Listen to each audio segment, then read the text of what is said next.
विचित्रच आहेस तू जरा, घटकेत सूत नाही तर भूत. काल रात्री किती काळजी करत होतास माझी, आणि असा तर त्रास द्यायचा एक चान्स सोडत नाहीस, छळकुटा. दीक्षा त्याच्याकडे पाहत होती. त्याच्या अंगावर ब्लँकेट घालत ती हळूच उठून बाजूला झाली आणि आवरायला निघून गेली. ती गेल्यावर दक्षने डोळे उघडले आणि तो स्वतःशीच हसला. आता पुढे.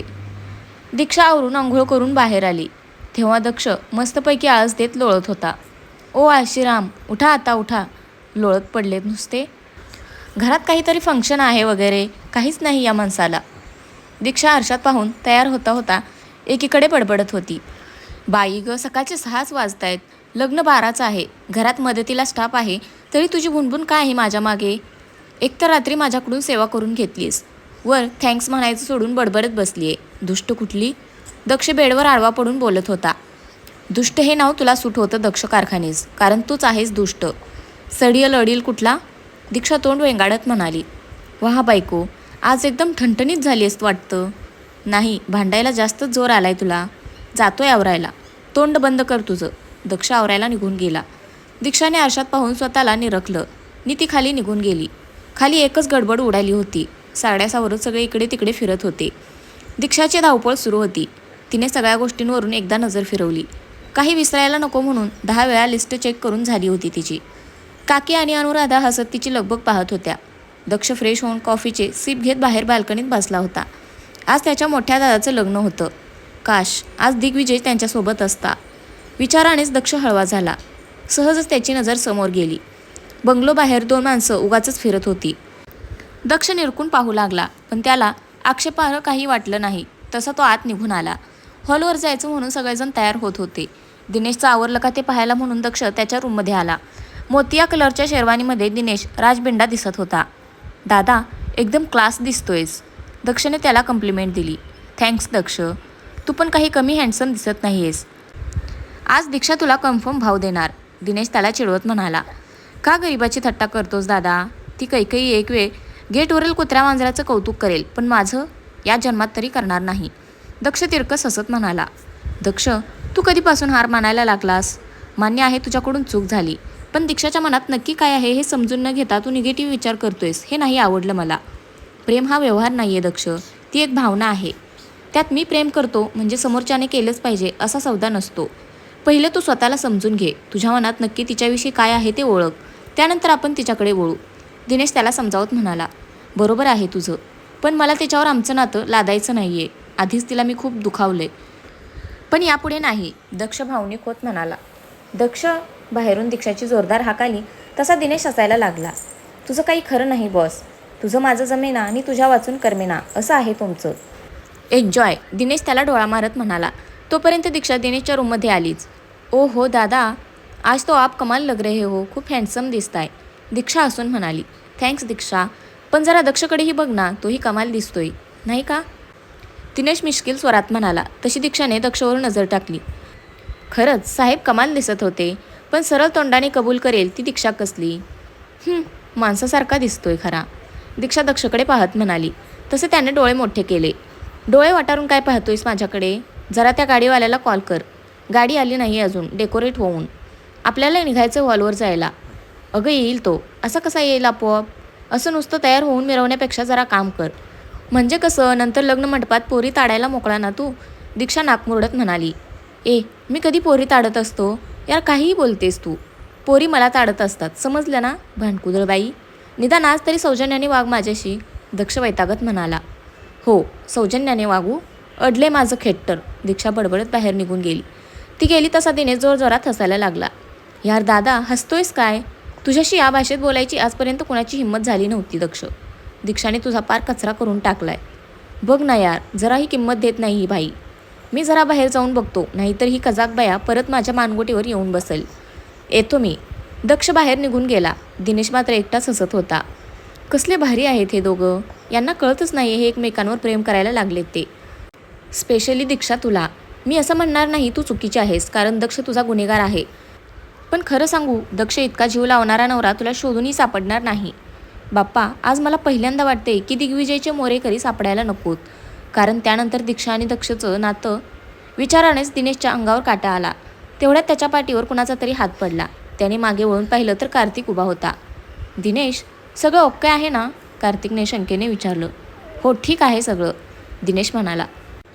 तू माझ्याशी बोलू शकतोस दिनेश. दक्ष आणि दीक्षा रे. दक्ष, त्याला काय झालं? आय मीन बाहेर तर तो नी दीक्षा नेहमीप्रमाणे भांडत होते. याचा अर्थ दोघे एकदम नॉर्मल आहेत, कार्तिक हसत म्हणाला. मला पुढची भीती वाटते कार्तिक. दक्ष दीक्षाच्या प्रेमात पडलाय, पण त्यांच्या या नात्यात भविष्य काय असणारे हा विचार करूनच टेन्शन येते मला. दिनेश जरासा उदास झाला. तो तिच्या प्रेमात कधीच पडलाय दिनेश, खूप आधीच. भीती तर मलाही वाटते, पण आपण करू काहीतरी. दोघे एकमेकांसाठी परफेक्ट आहेत रे, पण ज्या सिच्युएशनमध्ये ते एकत्र आले ना, ती सिच्युएशन चुकीची होती. डोंट वरी, आधी तुझ्यावर फोकस करू, मग यांच्याकडे वळू. माझ्या कानावर आले, तुम्ही सगळे तुझ्या लग्नानंतर गावाला जाणार आहात. तो मौका आपण सोडायचा नाही. क्या समजे? कार्तिक हसत म्हणाला. Yes boss. दिनेशच्या चेहऱ्यावर हसू पसरलं. मी पण काय बडबडत बसलोय. एक ना, निवेदिताकडचे हॉलवर पोहोचलेत, आपल्यालाही निघायला हवं. ओके, तू तयार राहा, मी बघतो.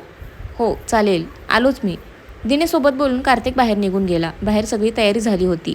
दीक्षा आणि दिव्या दिनेशला घेऊन बाहेर आल्या. बाकीचे सगळेजण एक एक करत हॉलवर जायला निघाले. कार्तिकने गाडीचा दरवाजा उघडला तसा दिनेश मागे बसला. सोबत त्याची आई आणि दिव्या होते. गाडी चालवायला खुद्द दक्ष महाराज बसले होते. निघायचं का काकी? त्याने विचारलं. अरे थांब ना, दीक्षा येते. बायकोला विसरलास की काय? काकी मस्करी करत म्हणाल्या.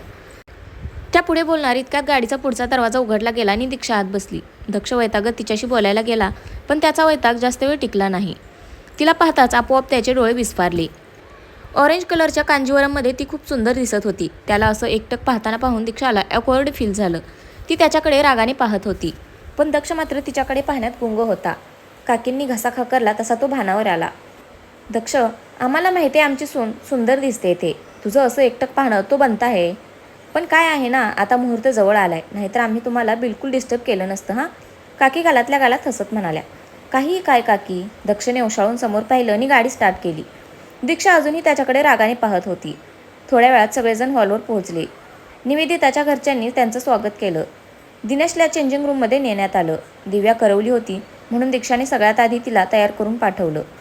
लग्नविधींना सुरुवात झाली तसं दिनेशलाही स्टेजवर बोलावण्यात आलं.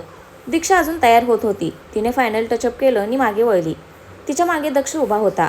तो खरं तर तिला काहीतरी सांगायला आला होता, पण जांभळ्या कलरची नऊवारी, नाकात नथ, कपाळावर चंद्रकोर कोरलेली, गळ्यात ठुशी आणि पारंपरिक शृंगार. दीक्षा खरंच खूप सुंदर दिसत होती. तिच्या रूपाकडे दक्ष भान हरपून पाहत होता. त्याच्या नजरेतले भाव पाहून ती थोडी गडबडली. दक्ष, तू इकडे काय करतोयस? ते तुलाच बोलवायला आलो होतो. आई विचारत होती तू कुठे आहेस म्हणून. अच्छा ठीक आहे, आपण निघूया. दीक्षा बाहेर यायला निघाली. दीक्षा, दक्षने हाक मारली. You are looking gorgeous. Daksh एकटक तिच्याकडे पाहत म्हणाला. थँक्स. निघायचं का? सगळे वाट पाहतायत ना? दीक्षा न वळताच म्हणाली. त्याची नजर तिला बेचैन करत होती. यू नो, तू एवढी छान तयार झालेस, पण यात एक गोष्ट मिसिंग आहे. दक्ष तिच्याजवळ आला. कुठली? दीक्षाने हातांची चुळबुळ करत विचारलं. ही. असं म्हणून दक्षने दीक्षाच्या गळ्यात लॉंग ट्रेडिशनल मंगळसूत्र घातलं. ते पाहून दीक्षा गडबडली. दक्ष, हे एक ना, हे बघ. तिला काय बोलावं काही सुचत नव्हतं. अरे तुम्ही दोघे इकडे काय करताय? दक्ष, मिस्टर मोटवानी आलेत, चल तुला जायला हवं. कार्तिकने दक्षला आवाज दिला. हो आलोच. दक्ष बाहेर निघून गेला. दीक्षा चलतेस ना? स्टेजवर सगळे तुझी वाट पाहतायत. कार्तिकने तिलाही आवाज दिला. हो आले. दीक्षा स्टेजकडे यायला निघाली. स्टेजवर लग्नाची विधी चालू होते, पण दीक्षा मात्र तिथे असून नसल्यासारखी होती. आज दुसऱ्यांदा तिला दक्षाच्या नजरेत वेगळेच भाव दिसले होते. सहज तिचं लक्ष गळ्यातील मंगळसूत्राकडे गेलं. काळ्या मण्यांमध्ये गुंफलेलं मंगळसूत्र तिच्या चेहऱ्याची शोभा वाढवत होतं. दक्ष दुरून तिला निहाळत होता. त्याची नजर तिच्यावरून हटत नव्हती. तिच्या कालावर आलेली बट, तिच्या पापण्यांची उघड झाप, ओठांची थरथर, दक्षचे हार्टबीट्स वाढायला बास होते. तो वेडावल्यासारखा तिच्याकडे पाहत होता. दीक्षाला मात्र त्याची खबरही नव्हती. इतकी ती स्वतःच्याच विचारात हरवली होती. बाहेर फटाक्यांच्या आवाजाने तो भानावर आला. गालातल्या गालात हसत त्याने केसांवरून हात फिरवला. इकडे दिनेश निवेदिताने एकमेकांच्या गळ्यात हार घातले आणि एकच कल्ला झाला. पुढच्या लग्नविधींना सुरुवात झाली तशी दिव्या दीक्षाला घेऊन आली. दिव्या, आपण कुणीकडे जातोय? दीक्षाने नकळून विचारलं. तू चल ना, सांगते तुला. दिव्या दीक्षाला घेऊन खाली आली आणि तिचा हात धरून तिला फोटोग्राफरकडे घेऊन गेली. तिने दक्षला हाक मारली. दिव्या, अगं सांग तरी काय करतेस? दीक्षाने परत विचारलं. एक मिनिट धीर धर. दिव्या, काय झालं? इकडे का बोलावलंस? दक्षने विचारलं. सांगते. दीपेश, तुला दादा वहिनीचं मस्त फोटोशूट करायचंय. दिव्या म्हणाली. तसे दक्ष दीक्षा चमकून एकमेकांकडे पाहायला लागले. दिव्या, अगं नको. हे बघ, दिनेश दादांसाठी आपण यांना बोलावले ना. दीक्षा टाळाटाळ करत होती. नाही ग, दिनेश दादासाठी आपण अंजनला सांगितलंय. तो त्याचं काम बरोबर करतोय. दादा, वहिनी प्लीज, तुमच्या लग्नात तर असं काही करता आलं नव्हतं. निदान आज तरी नाही म्हणू नका. दोघंही खूप छान वाटताय. काय बरं म्हणतात? हां, लक्ष्मीनारायणाच्या जोड्यासारखे. ए प्लीज, आता नखरे करू नका. दीपेश, अरे बघतोयस काय? यांना पोज सांग, दिव्या म्हणाली. हो सांगतो. दीपेश पुढे आला आणि त्याने पोजेस सांगायला सुरुवात केली.